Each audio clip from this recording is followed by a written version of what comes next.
अजबे भगवान तुहर बनवले बाड़ चेहरा हो।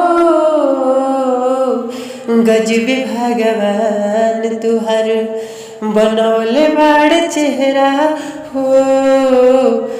बगल में चांद तारा के लगाई दिहले पहरा हो।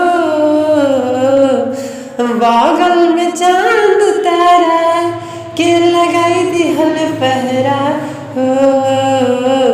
गजबे भगवान तुहर बनवले बाड़ चेहरा हो।